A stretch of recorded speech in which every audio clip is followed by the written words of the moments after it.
This just fell off my arm here. Take 3. Hello, my name is Wilson from Mixology, and today we are doing what's in fad. Besides skinny jeans and TikTok, getting intoxicated in your own home has been very popular, but you don't necessarily need a mixologist for that. You can be your own mixologist. So we're gonna teach you one super awesome cocktail, a momentum classic, the Passionfruit Mojito. Now, to get ready for this, we're gonna need some real passion fruits, and we're gonna need some limes. Does anyone know what you can't make a mojito without? It's not the mint. Rum! In order to make this with me, you're gonna need some brown sugar, some limes, some mint, passion fruit, and some rum, and some seltzer. Make it fizzy. If you're not a fan of rum, we can always replace this with some vodka or some tequila. You know what the best part about this is? You don't even need special tools. You don't need this apron, you don't need this. You just need to be at home. So check it out. We're gonna start working on our collins class, but before we get there, we're gonna tell you a little bit about rum that they didn't teach us in elementary school. Christopher Columbus actually brought rum to the Caribbean, something they forgot to mention in middle school. Many people make mojitos multiple different ways, but we are going to make it the ultimate classic Puerto Rican way, and something even I learned recently that I was doing wrong. Now that you have your ingredients ready, we're gonna get ready to start. First things first. We're gonna take 1 tablespoon of sugar, and if you're a sweet drinker, maybe 2. And why the sugar? Why not use simple syrup? In order for this to be an authentic mojito, we are going to make sure that we have the purest of the purest ingredients. So we're using brown cane sugar and not some refined sugar. Some limes, cut into wedges. Make sure you cut them into wedges so they're nice and juicy to muddle them out. I like my mojitos very, very limey. Our muddler is going to mash up and get all the juices out of the lime and and it's gonna dilute the sugar from this cup. So we're gonna go ahead and well, now, if you don't have a muddler, people are probably asking, what do I do if I don't have a muddler? Well, I know for sure that you guys have one of these at home or somewhere in your kitchen. So this works too.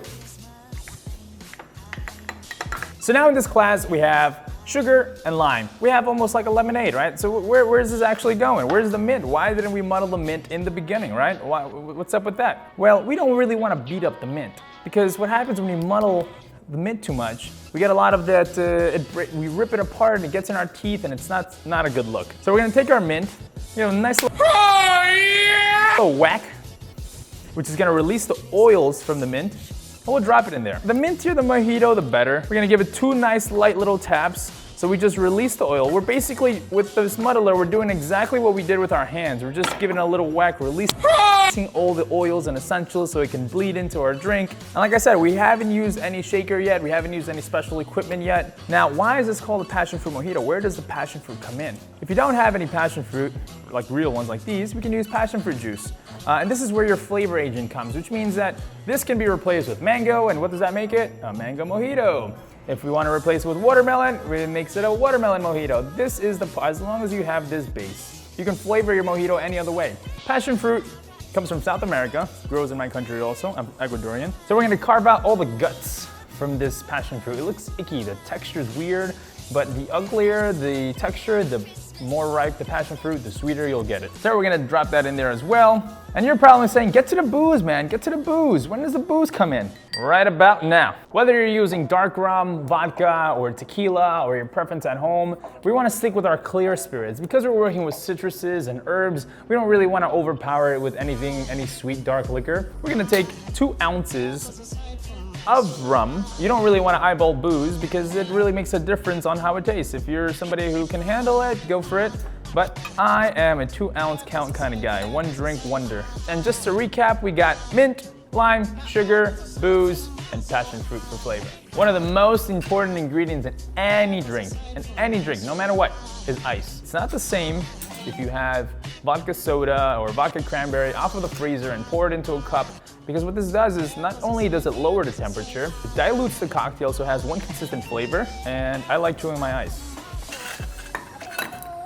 I know you probably don't have this at home, but I'm gonna be a show off, and I'm going to pour my club soda after to make the fizziness out of this cocktail. And if you have one of these also, you wanna pour it at the edge, and what's gonna happen is it's gonna pour straight down that line. All the swirls on this bar spoon allow the club soda to get a little less fizzy than it should. And we're gonna leave that spoon in there. Why?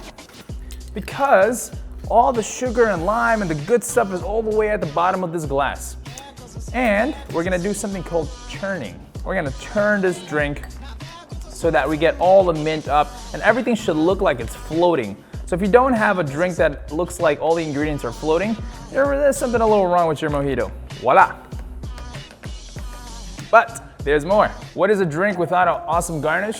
Presentation is one of the most important things for me personally in a drink. If it doesn't look good, I don't want to try it. For you guys at home, I would like you to smack that mint one more time and garnish it over there. But for me, since I'm in a laboratory, we're gonna do something a little cooler. Because we're in a laboratory, we're gonna take this a little up to the next level. Next level, what could be more next level about this super awesome passion fruit mojito? Passion fruit mojito, crystallized mint. Crystallized mint. Liquid nitrogen is about -162 below zero, so anything that goes inside it will freeze immediately, such as our beautiful mint garnish. So check it out.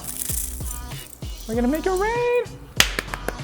And there you have it, ladies and gentlemen, our beautiful passion fruit mojito. And then we're gonna spill all this nitro in there.